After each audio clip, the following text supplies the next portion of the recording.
Fox News Alert, national focus on this, and now new developments in two high-profile deaths of black men at the hands of police.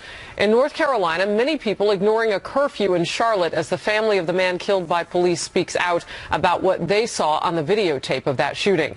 And in another racially charged police shooting, prosecutors in Oklahoma have charged a police officer with first-degree manslaughter. This is Outnumbered. I'm Harris Faulkner. Here today, Sandra Smith.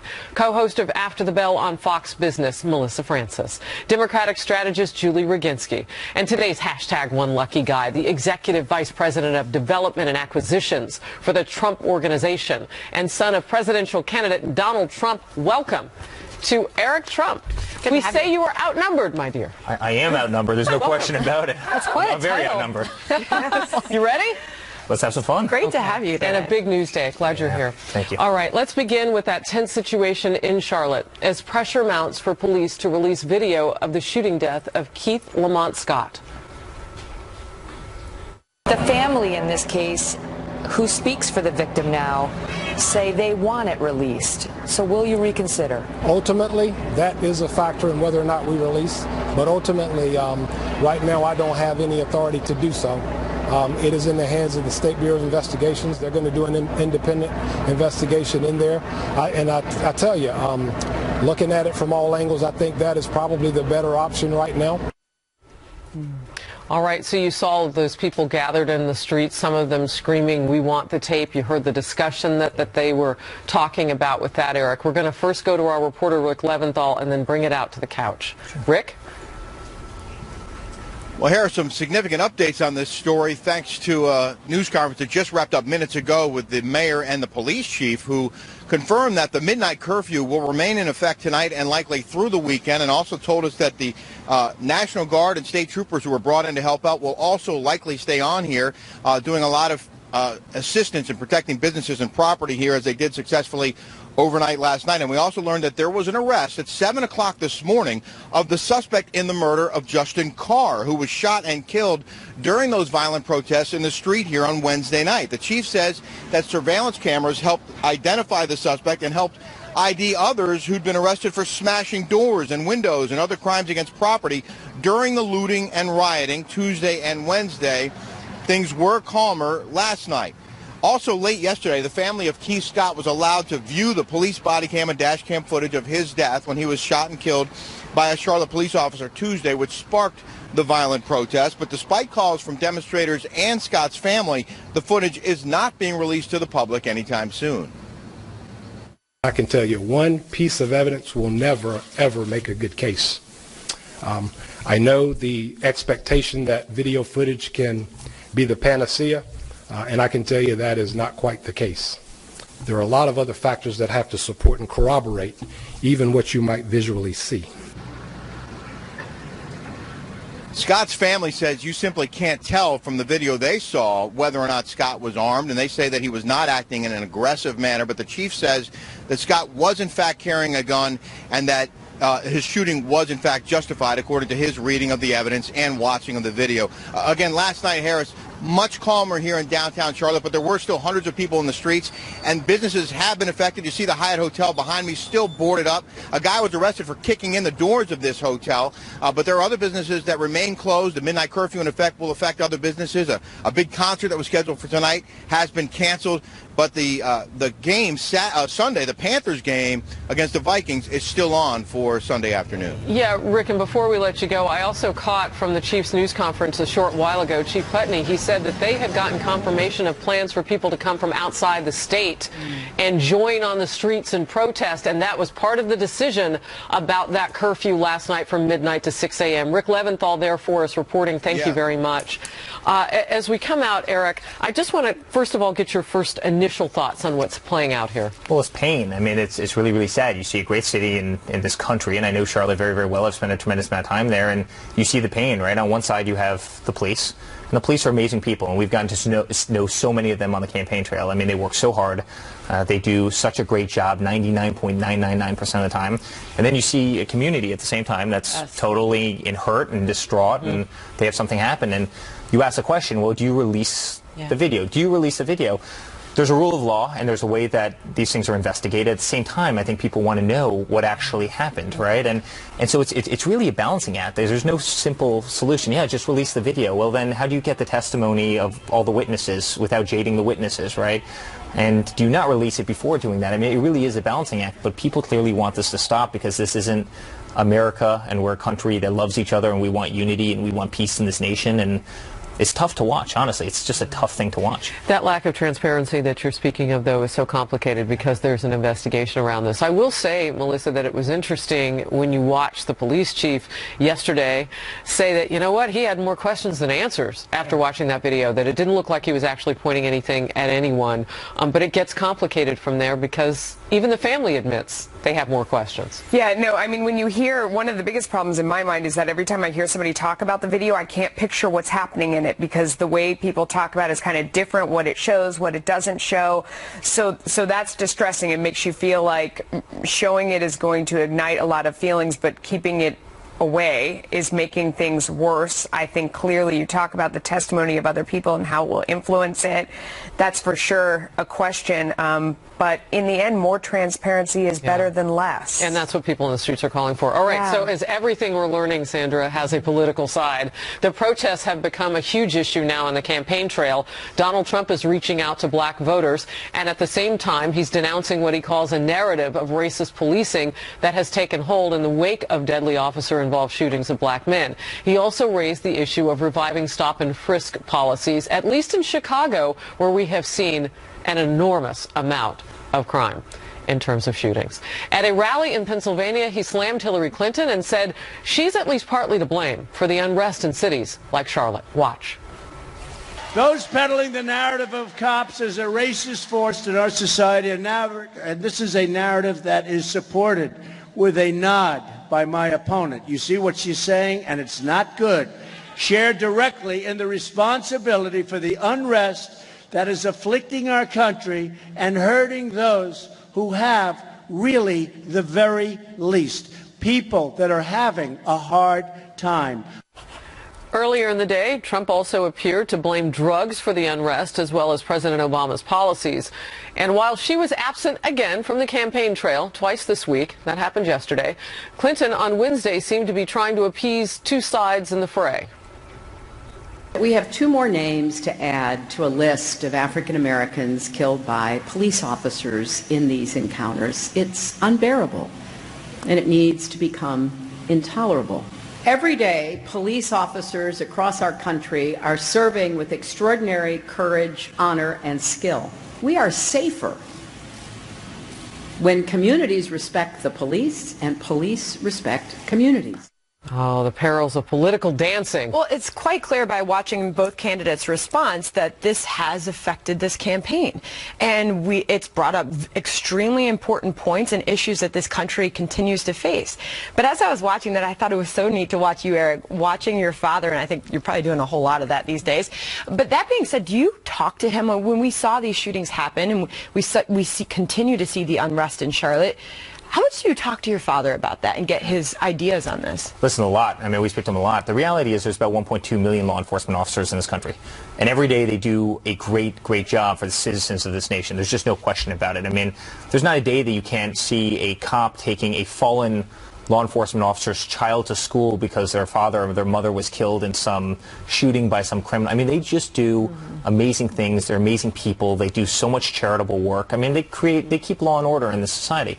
Once in a while you have bad apple, right? I don't think anybody cannot acknowledge that happens. Once in a while you also have a mistake that happens, and there's no one that can't acknowledge that happens. But by and large, they're amazing people. If you were to take Wall Street and you were to put them in blue uniforms, I can tell you the problem would be substantially worse. I mean, they really are good people. And I think my father's point is we have to support law enforcement. We have to support law enforcement. At the same time, Hillary has been totally absent from so many of these communities. I mean, my father's been going into Center City, Detroit, and speaking to the African American community. I mean, so many of these communities have been totally left behind. And I'm not just saying Republican versus Democrat here. I'm just saying by past administrations for the last 30, 50, 100 years, these communities have been totally left behind. It's why in certain cities you have 60% African-American youth who are unemployed. It's why you have to walk through 3 metal detectors and to walk into some of these schools. And it's just a very, very sad thing. You raise an interesting point, but let me read you a quote that your father's running mate gave just a few days ago. And this is the quote from Mike Pence, your vice presidential candidate.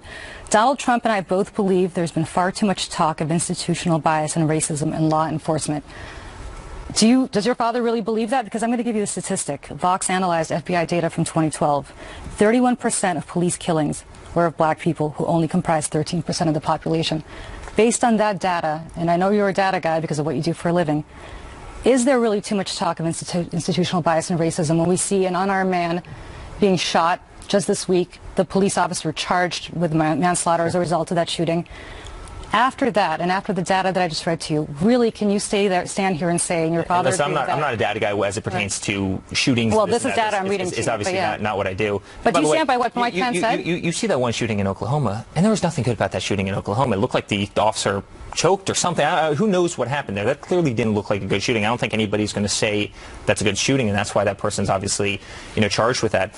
I think the point that's being made is all too often the first line of narrative to come to, and it's been used against my father for months and months and months, is you say anything. You go into you're not in an African-American community, and you're racist for not being in the African-American community. You go in, and then you give a speech in a African-American church in Detroit, and all of a sudden you're pandering, and now you're racist. And I think all too often what frustrates me as a civilian is you're damned if you do, you're damned if you don't. And the narrative coming one way, and it's always come toward the Republicans, is here you are, and you're filled with race, and you're filled with hate, and you're filled with bigotry. And that's simply not the case. But are we talking about it too much, as Mike Pence suggests? Are we discussing this issue too much? I think the accusation is thrown toward one side way too often, and I think that's really sad. I think we're people. We're Americans, first and foremost. We have a great country. We have great communities. We should have great schools. We should have great wealth. We should have great jobs. We're not and that's really my father's message. Let's put America first again, and let's put all communities first, and let's not leave certain sections of the communities behind. I would step in with something that people can agree upon, and it's something that you said earlier about the economics of the situation, and that the color is actually green, not brown, not black, not white, and not even blue. Yeah. It's green, the economics of it all. And the men in blue, obviously, the men and women in blue who wear that color are often tasked to deal with the issues of poverty like no one else in our communities. One by one, we have to look at these cases, though. The one in Oklahoma is very different from the one in Ferguson, is very different from the one in the Trayvon Martin case, is very different from the one in Charlotte that we just saw. And so to collect the facts and make decisions along the way is important. And I think responsible decisions, and I think people should have the right to protest if something's bad and there was an injustice that was done. I think where I draw the line personally, and again, I'm not a politician, but where I draw the line is when you see the violence and you see windows being broken and when you see, chaos in the streets. Well, that's lawlessness. That's not. But talking about it is a good thing, I think, and it raises awareness, and I don't like to hear that people think we shouldn't talk about this anymore. We'll move on. A stunning new twist in the Hillary Clinton email investigation. Fox News has confirmed new information that the FBI has granted immunity to Clinton's top aide Cheryl Mills and 2 other staff members in addition to the 3 we already knew about. Raising more questions about how do you really prosecute when everybody's been given immunity? I want to know that. Plus, the stakes are high. Just 3 days from the first presidential debate, we'll talk about the gender factor in the showdown. Is there one? Some experts say Donald Trump has to walk a fine line in how he goes after a female candidate. But she says she wants equality. We'll debate it.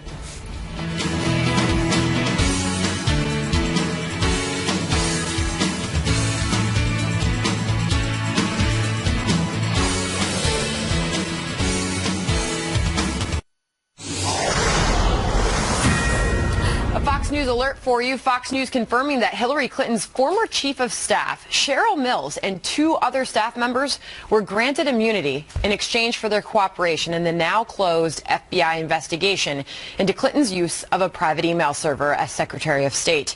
House Oversight Committee Chairman Jason Chaffetz telling the Associated Press, quote, "No wonder they couldn't prosecute a case. They were handing out immunity deals like candy."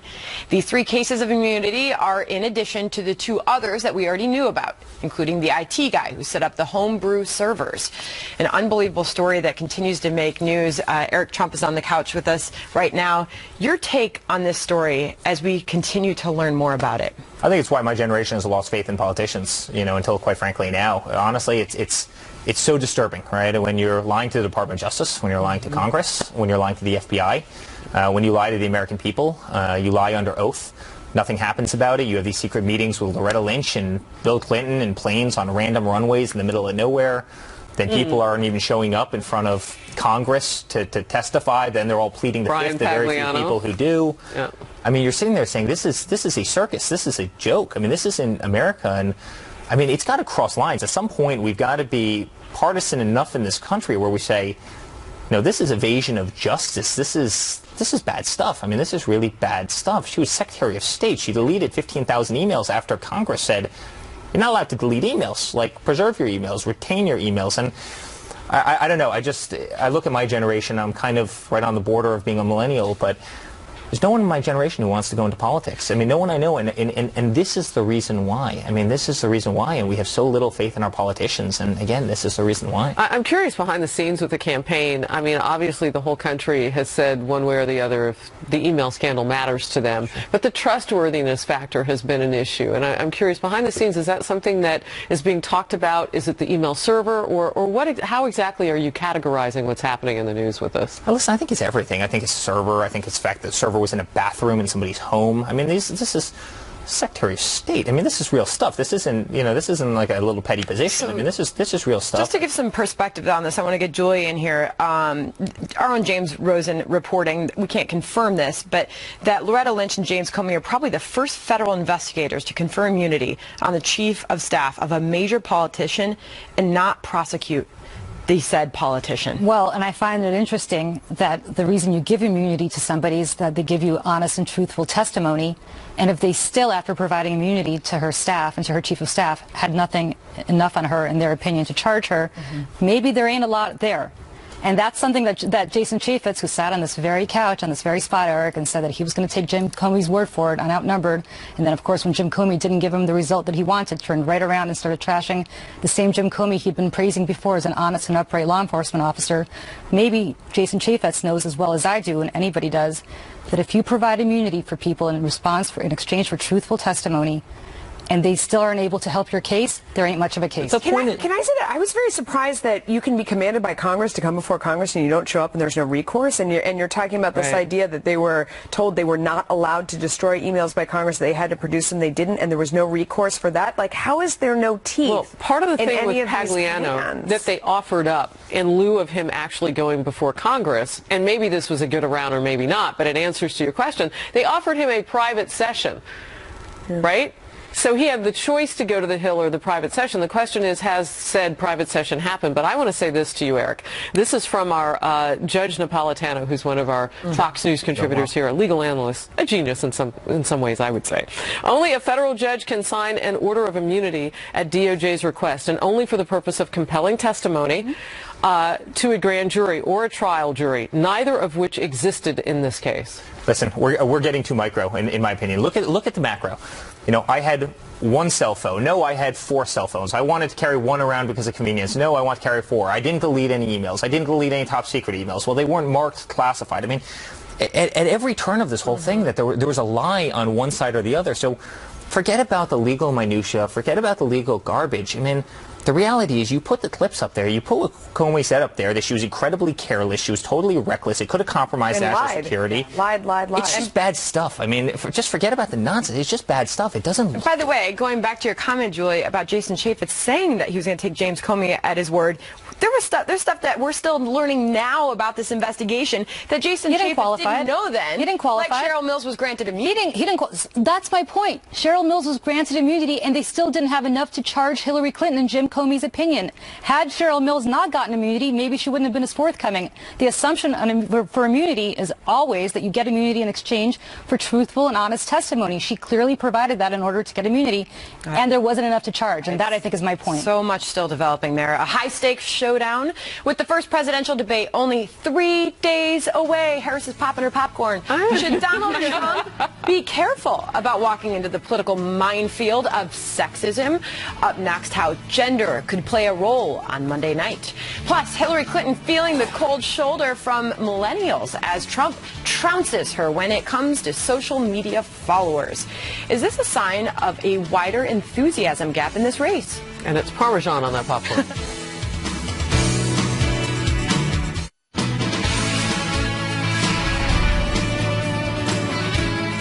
Well, we are just 3 days now, can you believe it, until the first presidential debate. Donald Trump and Hillary Clinton are both off the trail today, preparing for the debate. This, as some experts warn, Trump can't risk seeming too aggressive during the debate in light of how gender could play a role. Former New York Senate candidate Rick Lazio is one of those people offering his advice. You may remember when he stepped toward Clinton and wagged his finger during their debate back in 2000. The narrative then became that Lazio had violated her personal space and intimidated a female candidate. And he's now warning Trump to, quote, be aware, there are two debates. The actual debate, then the debate afterwards. The spin. The second is the more important of the two. Julie's nodding her head. Trump, for his part, not revealing his game plan, but here's what he told Bill O'Reilly earlier this week. People want to see if you, Donald Trump, are going to take Hillary Clinton apart in a very personal way. Are you? I have absolutely no idea. I think this, if she treats me with respect, I will treat her with respect. It really depends. People ask me that question, oh, you're going to go out there and do this and that. I really don't know that. You're going to have to feel it out when you're out there. But she's got to treat me with respect. I'm going to treat her with respect. And I'd like to start off by saying that because that would be my intention. All right, so 3 days away, Eric Trump, what is your advice to your father heading into this debate? Well, I think exactly that. I mean, I do think you have to feel it out. I love how people try and script a debate, 3 weeks before it. I mean, it doesn't really work like that in the real world. Here's the reality. I think my father has to be my father, right? He's not a politician. He's larger than life. He's got a great personality. Does anything He's a worry charismatic you? guy.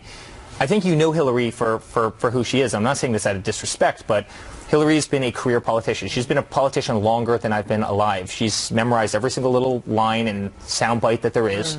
And that's who you're going to hear on that side of the stage. There's no mistaking that, right? I mean, he's a little bit different. He's an Have you helped him prepare unscripted at all? guy. He speaks from the heart. And I think, quite frankly, the fact that he's not politically correct is why he's here. People are sick of the usual Washington nonsense, and I think that's why he started the movement that he started. Harris was offering her help earlier this week. If anybody needed any debate prep, she'd be happy to step in. I like that. I think we did have that conversation. But really interesting when you talk about Hillary Clinton, and she's a career politician. Tim Kaine was sitting down with Katie Couric and said he's worried that expectations have been set unfairly high for Hillary Clinton. Listen to this. I think maybe we're coming into a place where both candidates ought to be really challenged and challenged the same way. But Donald's been able to get away with some things that Hillary couldn't, and frankly, nobody could. Nobody could get away with not releasing their tax returns in a presidential race. Melissa says, oh, please. Oh, please. I mean, it's just funny, so this is the narrative now. They're saying, oh, the bar has been set so low now for Donald Trump. He doesn't have to do anything, and he's going to come out and win, and everybody's expecting so much from Hillary Clinton. Frankly, I think that the gender thing does play a big role. I do think he does need to be careful. I mean, it made me uncomfortable, when you saw in that last debate her being approached there on the screen. I don't think that's a good idea. I mean, I think, unfortunately, he does have to be careful. He can look like a bully, especially if he's going after a woman, and that's something that he has. It's not fair, it's not right, but that is the perception. All right, two things. One, Fox News polling this week found that only 6% of survey respondents even cared about the tax returns. Almost as few cared about her health, which is interesting because in the media, across the board, we're even guilty of it. We spent a lot of time on at least one of those subjects. And now, as it turns out, they care more about other things. The deplorables maybe a little bit. And so we can't really guess what Okay, let's go back to gender in the debate, though. And Julie, do you think Hillary Clinton in her prep right now, her team, are they going to look to make Donald Trump look sexist on that stage? I think they're going to look, and this is not inside information, so don't read anything into this, but I think they're going to try to pass the commander-in-chief test. Which one of these is the person who you want to be your commander-in-chief? So what they're going to try to do is potentially unnerve your father to try to make him go off, as he has in previous debates. You'll concede he wasn't always diplomatic in some of these debates. And so as a result of that, I think what they're going to try to do is make him seem as undiplomatic as possible, so that they'll say this is not somebody who has the temperament to be the next commander-in-chief. That's my supposition. This is no inside information whatsoever. I will also say that Rick Lazio raised such an excellent point. I remember watching that debate in 2000 here in New York.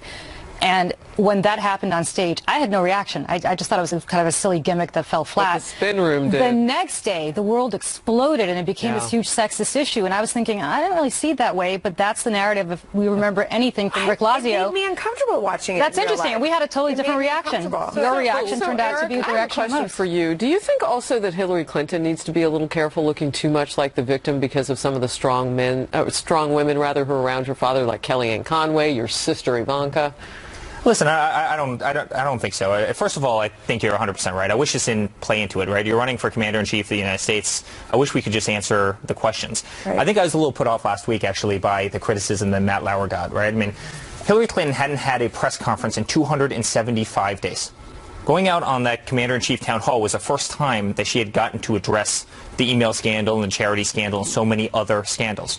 The next day, it's, oh, Matt Lauer bullied me. He did bully me. Well, he asked 3 questions about the emails, and he was considered a quote-unquote bully. That was a whole narrative from the leftist media, was that he was bullied, and I don't like that. I mean, what you're trying to do is you're trying to set that expectation. I hate this, which is, well, how are you going to, react because, you have a male and you have a female on the stage? You wish that didn't come into this. What I'd love to see is, I'd love to see them actually talk about, the topics, right? I mean, look at what was polled the highest in your poll, right? Syria, Iraq, Libya, right? 35% of people said that was their number one issue. I mean, we spent $6 trillion making a total mess of the Middle East. We lost thousands and thousands of troops, and this was all under her watch. Her State Department lost $6 billion. It just vanished in midair. So you'll be there, right? Why don't we talk about these issues? The whole family going in for it? Yeah, we'll be there. I'm going to be eating popcorn with Parmesan. Right. Parmesan, baby. Hillary Clinton trying hard, really hard, to get more love from younger voters, even submitting to some pretty biting satire in a Funny or Die skit. What can she do to woo as many millennials as President Obama did as a candidate?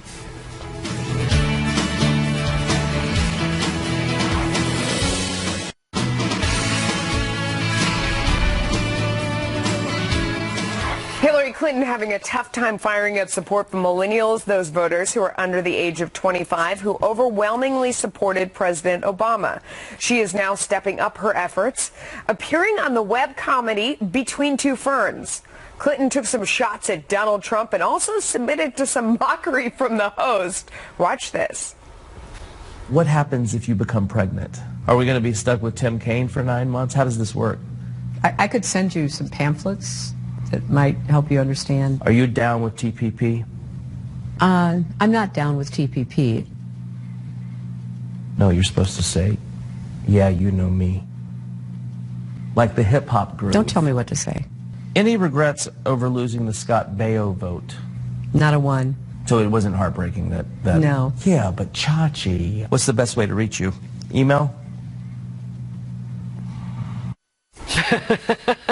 I don't even know what to make of most of that. In the meantime, Donald Trump is gaining a big edge on social media despite the Clinton campaign's large web team. Trump has nearly 12 million followers on Twitter compared to Clinton's nearly 9 million. On Facebook, Trump has nearly 11 million likes compared to Clinton's 6 million plus. By the way, millennials are 35 and under. I need glasses to read the prompter out here. How much weight what did you say? Do you put in? I think I said 25. How much weight do you put in all the social media? Because you saw us at the break. We're all over it. We're reading it. We're looking at it. Sometimes I wonder if we read too much. We're texting each other on the couch. How much weight do you put in all that? Listen, a lot, right? I mean, really? Millennials take a lot of millennials, first of all, they don't have a house phone. right? They don't. I mean, we don't either. They don't have a TV, right? I mean, most of their stuff comes off of YouTube and programming and off their phone. I mean, it's just very, very different.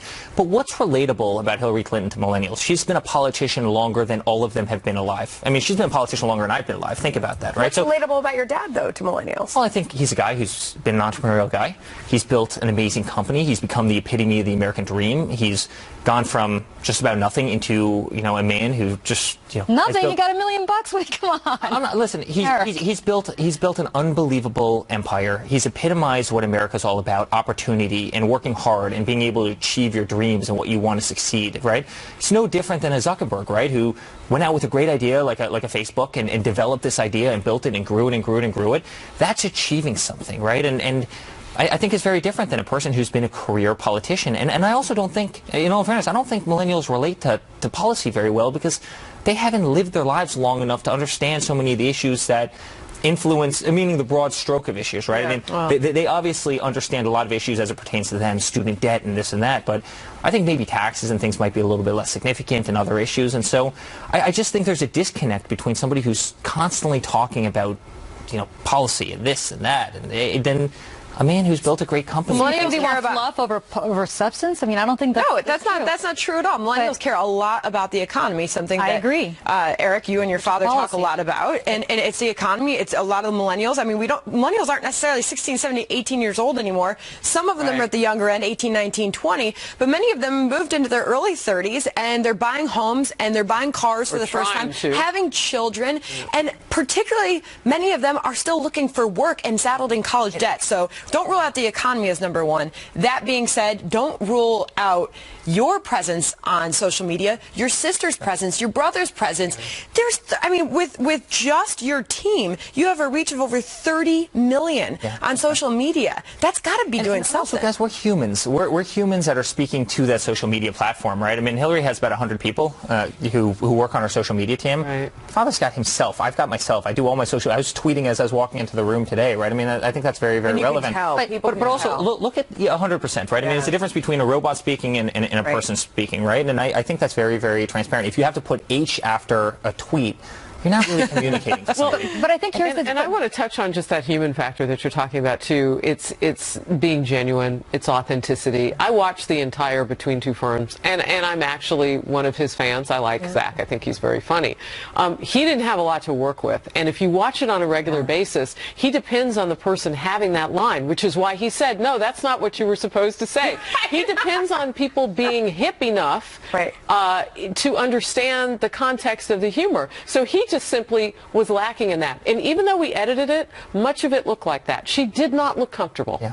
I think she was prepped for a lot of it, too. I mean, some of her jokes were funny. Well, she didn't act act like came it. up with it. Well, but some, I don't know. You know, I think the thing about social media that's really relevant here, though, is I'm not a supporter of your father, but I follow him on social media because he says incendiary things. She doesn't, and I think that's part of he's entertaining, and that's part of the reason. Whether that translates to commander-in-chief, that's a different story. Did you say you don't follow Hillary Clinton on Twitter? I don't. Wow. Yeah. President Obama getting to wield his veto pen, setting up a showdown between the administration and Congress over a bill allowing families of 9/11 victims to sue Saudi Arabia. What it means for the president's legacy and the battle for the White House.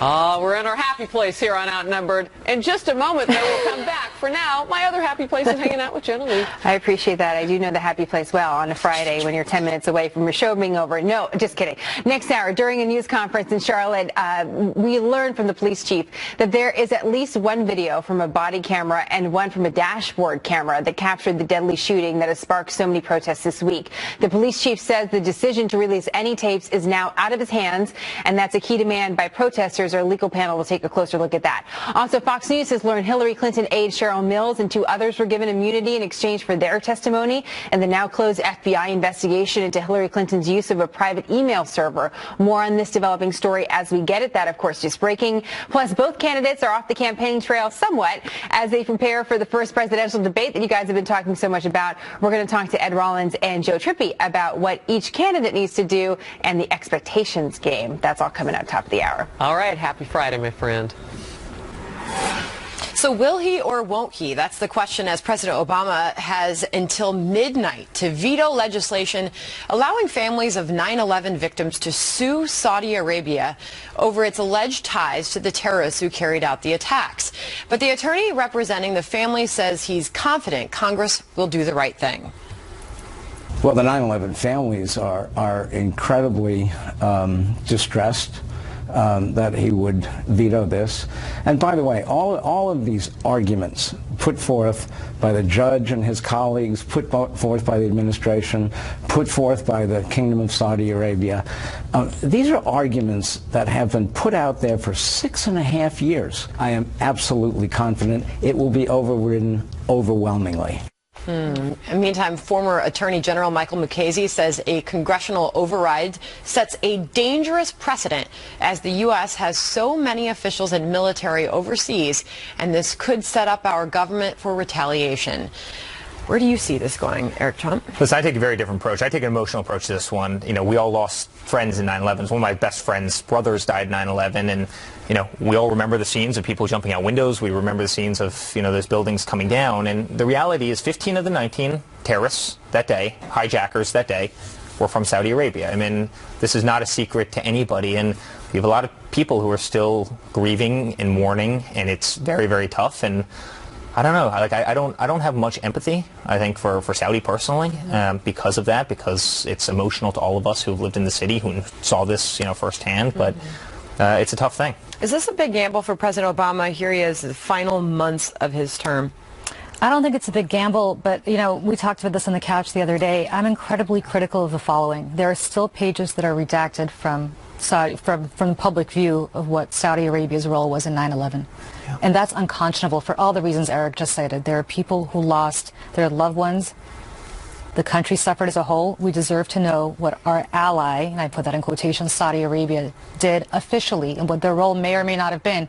After we know the truth, I can determine whether it's appropriate for anybody to sue Saudi Arabia. But right now, I would love for the people who want to bring this lawsuit to have all the facts before them so they can make an informed decision as to whether there's a basis, they believe there's a basis to sue.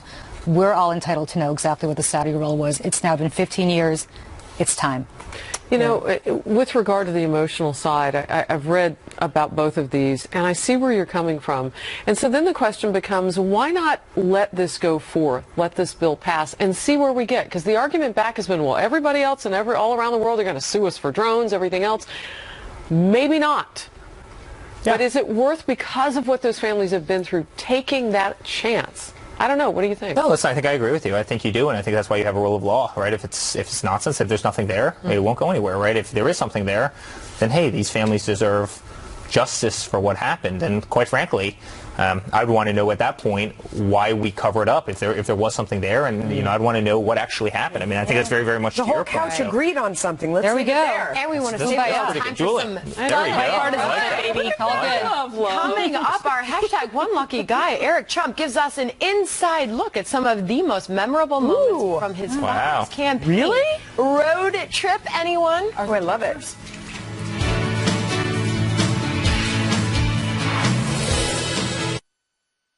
So much has happened since Donald Trump launched his presidential campaign. That's putting it lightly.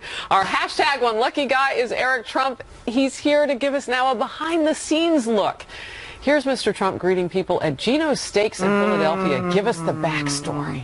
Well, that was yesterday. I mean, it's kind of hard to believe. It feels like a year ago, but that was yesterday. We were in Philadelphia. We were in Pittsburgh first, and we went to Philadelphia, and hey, we like to eat, right? So we went to Geno's. We had a great time. It was funny. We walked in, and one of the guys behind the counter had a "Make America Great" sticker on his thermos that he had back there, and he just puts it up on the window. And so we have a lot of supporters there. Thing? The whole entire cheese sub? You can ask me that. Really? Of course. Of course I ate the whole thing. I think they call it hoagies down there. What's your dad's menu favorite? Oh God, he loves cheeseburgers. We all love does? Oh, yeah. Oh my gosh, that's so funny. It's kind of hard to beat a good American cheeseburger, right? All right, so this next picture involves Fox Report and yours truly, and this was the most tweeted thing I've ever been involved in, and I thought I had done something wrong. I didn't know what it was because I didn't get to read it. Somebody just said, "Look at your phone." How funny! That was you interviewing my wife. Yes. And you guys were amazing, honestly, and that was me watching the interview in a restaurant, and literally somebody took a picture from over my shoulder, and so I thought it was It was a great little moment. It was fun. I was wondered- proud of her, and you guys were awesome together. I thought it was like a gymnastics move selfie. I didn't know how that happened. Who is that? Who are the two people on the TV? All right, now we know. Okay, so check out this next picture of Eric waiting for his dad to accept the Republican nomination at the RNC. What's going on? Well, that was one of the great moments, I think, probably of my life. You know, I remember when Don, Ivanka, and I threw him over the top over the 1237. He got the nominee, and there's a great picture. It was on every newspaper of us, hugging as a family, and Tiffany was there, and so that was amazing. And that was obviously when he came out to accept the nomination. That was a great Thursday night, and the place was going crazy, and it was just it was amazing. Ivanka had just spoken, and it was an amazing night. It's a night I'll never forget. I have to say, that must be such an incredible feeling, partisanship aside, to see your father accepting a major party nomination. It's surreal, right? Especially because we've never done this before, right? This is new territory for us. And now that you've had a stint in politics, do you like it? Next question. I think it's amazing, and I've become a believer in a message, and I don't think I had as much of that before. I think I was much more cynical. Maybe I'm even more cynical now. There you are, speaking at the convention. You look like you're loving it. I believe in his message, and my father's an amazing man, and he'll do a great job, and there's no harder worker in the world, and I believe in what we're doing, and I'm proud to stand by his side. It's not easy. But could you ever see yourself doing it? No. I retire from politics on November 8th at midnight. So, Isn't your brother as exhausting as it looks? I mean, when I watch you guys, we'll be out here doing stuff, and then we'll be home over the weekend. I'm like, oh, thank goodness. And you guys are still out there. Yeah. I don't know how you do it. Well, he's got more energy than, quite frankly, any of us. I mean, I joke that he's the Energizer Bunny. He does not stop. I mean, he just goes and goes and goes. Is it caffeine? What is it? Can you imagine? No, it's not even that. It's just his own internal energy. And that's a man I know from the work side as well. But he'll sometimes do 3-4 rallies a day, and this is in front of 15,000 people. I mean, that's a lot. There is no resting. He's a machine, and he's always on. And you want that level of energy. Well, you were on Outnumbered today. I know. Yeah. Did I do okay? Next time we'll see you at the debate. You were great. I will see you at the debate. Thank you guys so much. Have a wonderful weekend, everybody. Thank you, Eric. Happening now. A Fox News alert: Donald Trump released